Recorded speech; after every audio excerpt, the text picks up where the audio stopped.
CH46 निसा का bell होना और अमर जी की नफरत। अब तक वेद श्री को ये कह के चला जाता है कि उसके मोहब्बत की जीत होगी।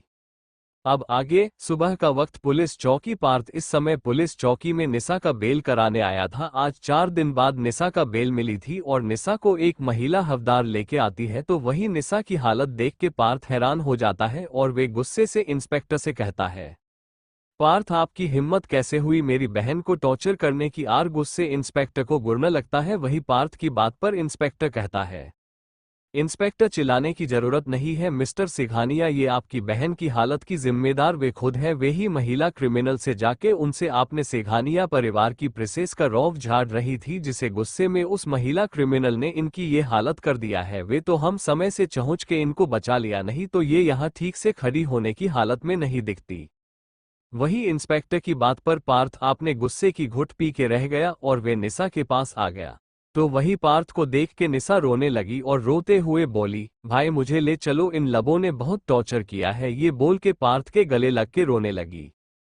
तो पार्थ उसको अपनी बाहों में संभाल के बोला, नहीं बच्चा, आपको रोने की जरूरत नहीं है, देखो मैं आ गया और अब की बेल हो गई है, चलिए यहाँ से। ये बोल के उसको अपनी गोद में उठा के पुलिस चौकी के बाहर आ गया। वही उसको बाहर आता देख के उसका असिस्टेंट ने उसके लिए उसकी गाड़ी का गेट खोल दिया। तो पार्थ निसा को लेके बैठ गया और अपने असिस्टेंट से बोला, रवि हॉस्पिटल चलो। उसकी बात सुनकर कर रवि हॉस्पिटल की तरफ गाड़ी ले लिया।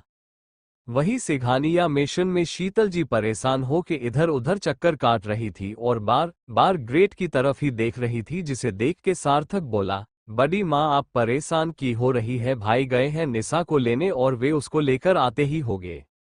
वही सार्थक की बात पर शीतल जी अपने भरे गले से बोली, कैसे ना परेशान हो सार्थक, पता नहीं किसा हालत में होगी मेरी बच्ची। ये बोलते हुए वे रोने लगी। तो सार्थक ने उनको गले लगा के बोला, आप परेशान मत होइए, बड़ी माँ निसा ठीक होगी, और उनको दिलासा देने लगा। वही अमर जी जो कि बैठे थे, उनको तो जैसे कोई फर्क ही नहीं पड़ रहा था कि निसा आए या वे उसी जेल में जीवन भर रहे। उनके मन में तो निसा के लिए अब सिर्फ नफरत के अलावा कुछ नहीं था और वे अपनी परिवार को भी देख रहे थे कि कैसे किसी पराये के लिए उनका परिवार टेंशन से मारे मरे जा रहा है। और जब तक निसा की सच्चाई वे नहीं जान गए, वे भी ऐसे ही उस पराई लड़की के लिए मरते थे और उसको अपना बेटी से भी ज्यादा प्यार दिया और अपनी बेटी को नजरअंदाज कर दिया। ये याद आते ही उनके फेस पर निसा के लिए नफरत और गुस्से का भाव आ गया। उन्होंने अपने आप से कहा, निसा तुमने जो मेरी बेटी को मुझे दूर किया है, इसकी सजा तो मैं खुद दूंगा और अपने हाथों से दूंगा। अब तुम देखती जाओ आज से सिघानिया मिशन में तुम्हारा जिना हराम कैसे करता हूँ। ये सोच के उनके फेस पर शक हो गया और अमर जी वहां से अपने रूम में जाने लगे। वही शीतल जी अमर जी को ऐसे रूम में जाते देखा तो वे उनको रोकते हुए बोली, अमर जी आप कहाँ जा रहे हैं? आज हमारी बेटी को बेल मिला है और वे घर आ रही है, तो आप उसको आने का वेट नहीं करेंगे कि और पता नहीं किसा हालत में होगी हमारी बेटी। ये बोल के शीतल जी उनके पास आके उनका हाथ थाम के बोल रही थी।